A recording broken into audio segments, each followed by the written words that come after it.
내년도 유망한 수도권 네. 몇 군데 찍어주시면은. 교통망이 내 집 마련 그리고 이제 투자가 되는 내 집 마련에 있어서 굉장히 중요한 요소예요. 그런데 서울보다 수도권에 내 집을 마련한다면 이 교통망을 더 중점적으로 좀 참고를 하셔야 되는데요. 내년에 유망한 지역이라고 한다면 내년에 개통하는 지하철이 신규 연장돼서 개통하는 지역이 되겠죠. 내년에 신규 개통하는 지역들이 많이 있는데요. 일단 첫 번째로 4호선 당고개까지 연결되어 있던 4호선이 남양주 진접까지 연장이 됩니다. 그리고 5호선 같은 경우는 지금 강동구에서 미사를 내려와서 풍산까지 개통을 올해 8월에 했는데 그것이 추가 연장이 예정이 되어 있어요. 그래서 풍산 쪽에서 하남시청역을 거쳐서 검단산역까지 두 정거장 개통을 하는데 원래는 올해 연말 개통 예정이었어요. 근데 조금 지연되어서 내년 초에 5호선 하남 추가 연장 될 겁니다.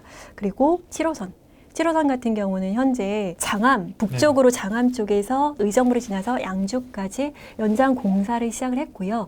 내년에 개통되는 7호선은 서쪽 끝, 이번엔 서쪽 끝, 부평구청역, 부평구청역에서 산곡역을 지나서 석납역까지 두 정거장이 내년 상반기에 개통을 합니다. 그리고 대곡소사선이라고 있는데요.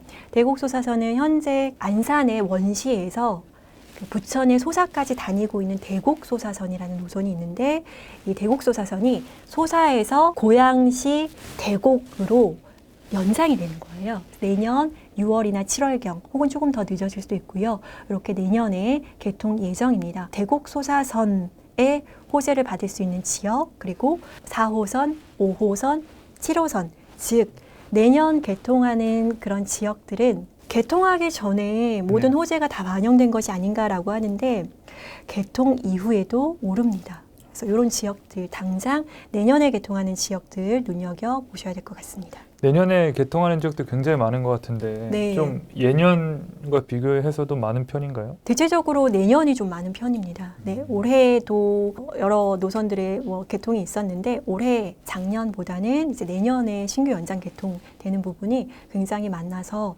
이쪽 지역들은 교통의 호재 그리고 전세가의 그 상승이라는 어떤 안전한 보험이라고 해야 되나요? 그런 것과 맞물려서 보통은 신규 아파트가 입주장이 되면은 전세가가 많이 낮아져서 매매가와 전세가의 차이가 좀 많이 나거든요. 그런데 이제 내년 같은 경우는 입주 물량이 많은 지역조차도 이제 전세가가 많이 받쳐주기 때문에 전세가가 분양가를 넘는 그런 현상들이 아마 이 특히나 지하철이 개통하는 지역에서 거의 대부분 많이 일어날 것입니다. 내년이 대목이군요. 네. 서울도 그렇고 수도권도 그렇고 핵심 지역 집값이 너무 오르니까 다른 지역으로 자꾸 분산이 많이 되고 있잖아요. 마포 같은 데도 아주 옛날에는 사실 달동네도 많고 그랬던 지역이잖아요. 근데 지금은 굉장히 집값이 올라가 있는 상황이고 그래서 학군지가 변하지는 않을까. 집값을 결정하는 요인은 굉장히 여러 가지가 있는데 교통, 환경, 학군, 인프라 최근에는 추가로 규제 지역의 여부까지 집값을 결정하는 요인이 굉장히 많이 있습니다. 근데 그중에 학군이 포함이 되는데 그 핵심지에서 신규 학군이 형성이 되기가 굉장히 어려워요. 말씀하신 마포라든지 신길이라든지 이런 뉴타운 15억대 이상의 아파트들을 중심으로 신규 학원가가 일부분 생겨나고는 있는데 그래서 굉장히 제한적이에요. 왜냐하면 서울의 핵심지 그러니까 대규모의 상권으로 학원가가 형성되어 굉장히 어렵거든요. 그래서 예를 들어서 신길 같은 경우는 목동이나 아니면 인근지, 그렇죠? 목동이나 아니면 대치 쪽으로 라이딩을 하면서 아이들도 보낼 수가 있고 학군지가 지금 우리가 핵심 학군지라고 할 수 있는 대치, 목동, 그다음에 노원, 중계 이렇게 핵심 학군지가 있는데 수도권으로 따지면 평촌이나 분당 그리고 일산 이런 쪽에 있는데요. 굉장히 거대한 학군지가 형성이 되어 있어요. 지금 그리고 학군지를 중심으로 해서 전세가가 굉장히 높아서 전세 매물이 없습니다. 이런 현상은 내년 1, 2월에 더 가속화될 건데 지금 믿으실지 모르겠지만 분당이라는 좋은 그 주거 환경에서 매매가와 전세가가 1억대로 맞출 수 있는 집들이 나오고 있습니다. 이게 어떤 의미냐면, 그러니까 뭐 분당이 그러니까 평촌이라든지 일산이라든지 이런 지역들도 다 뭐 일산의 오마학군을 이용할 수 있는 이런 쪽들도 1억 원 이내에서 갭으로 집을, 그러니까 전세를 끼고 집을 사놓을 수 있는 이런 상황들이 발생을 하고 있다는 거거든요. 어떤 것의 반증이냐면 이 대표적인 서울 수도권의 학군은 수요가 언제나 넘친다라는 거예요. 수요가 풍부하기 때문에 결국은 이제 생애 주기라는 게 있거든요. 내 아이를 교육시켜야 하는 그 주기가 왔을 때 집이 없다라고 하면 비싼 값을 주고라도 이제 전세를 들어가야 되거든요. 그런 사람들의 수요로 인해서 매매가와 전세가가 갭이 좁아지는 건데 무주택자분들이 이거 전세를 끼고 매수하고 있어요. 10억짜리 집, 분당의 집을 대출을 일으켜서 살겠다라고 한다면 내가 실거주 하겠다라고 하면 6억 원의 돈이 필요한데요. 그런데 전세가가 워낙에 높아졌으니까 1억대, 2억대, 3억대까지 전세를 끼고 집을 미리 사놓을 수 있다는 거죠. 그렇게 된다면 4년 후, 6년 후에 내 아이가 학령기가 되었을 때 그 집에 들어가 살면서 아이를 교육시킬 수 있는 환경, 그리고 더불어서 집값이 같이 그동안 이제 상승해주는 그런 효과가 있는 거죠. 그래서 학군지라는 것은 내 집 마련, 그러니까 무주택자분들이 내 집 마련하는 데 있어서 굉장히 스테디셀러 지역이에요. 그래서 굉장히 안전하고 편안하게 자산 상승을 이루면서 투자로서도 거주로서도 만족할 수 있는 투트랙 투자가 되는 곳이 학군지이기도 하는 거죠. 앞으로도 계속 갈 가능성이 높겠네요. 네, 저는 학군지는 분당도 그렇고요, 뭐 평촌도 그렇고 중계도 그렇고 학군지에 있는 아파트들이 많이 낡았어요. 네, 보통은 이제 리모델링 이야기들이 나오고 있는데 리모델링이든 재건축이든 어떤 형식으로 상품 자체를 바꾸면서 그 입지 가치를 유지할 가능성이 농후하다고 봅니다. 근데 박성희 작가님은 임장 전문가시기도 하잖아요. 그래서 임장도 많이 다녀보셨을 것 같은데 네.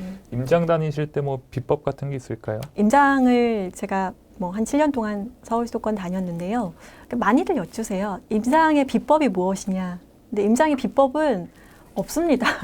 그저 자주 많이 낯선 지역을 둘러보는 것, 그것이 서울 수도권 그리고 내 집을 이용해서 거주와 투자를 하시려고 하시는 분들의 어떤 시야를 넓힐 수 있는 방법이거든요.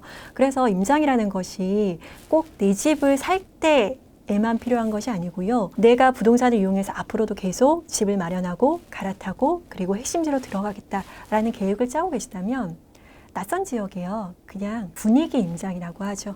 낯선 지역에 발을 한번 디뎌보는 것, 그것에서부터 시작하는 거고요. 임장을 어떻게 하느냐, 부동산 사장님에게 어떤 질문을 하느냐, 이런 것들은 정말 이 임장, 그 부동산 공부라는 것의 전체를 두고 봤을 때 너무나 미미하고 너무나 중요하지 않은 것입니다. 그래서 임장을 2번, 3번, 4번만 다녀보면 자기만의 스타일, 자기만의 어떤 임장의 루트, 자기만의 임장의 어떤 부동산 사장님과의 대화 방법 이런 것들을 익히시게 될 거예요. 그래서 정답은 없고요. 나에게 편안한 임장 방법과 나에게 편안한 어떤 스토리텔링을 마련해서 임장을 자주 하시는 것. 이것이 임장을 잘하는 방법이 되겠습니다. 얼마나 자주 하셨나요? 저 매일 다녔어요. 네, 퇴근하고 매일 다녔어요. 그래서 되게 재밌는 게 뭐냐면은 제가 처음에는 그 인천시 공무원이었어요. 근데 제가 서울 부동산에 관심이 있었거든요. 그래서 인천에서 퇴근을 하고 서울에 오면은 9시가 되는 거예요. 그래서 임장을 많이 하기가 너무 어려웠어요. 그래서 제가 이제 인사교류를 서울로 신청을 했는데 이게 한 3년에서 5년을 기다려야 된대요. 그래서 저는 굉장히 적극적인 사람이에요. 그래서 어떤 걸 했냐면 공무원 시험을 다시 봤어요. 서울시 공무원에 합격을 하고 서울시에서 이제 그것도 제가 원해서 이제 시간제 공무원이라고 하루에 4시간만 근무하는 거 2시에 끝나거든요. 2시에 업무를 끝내고 임장을 매일 다녔어요.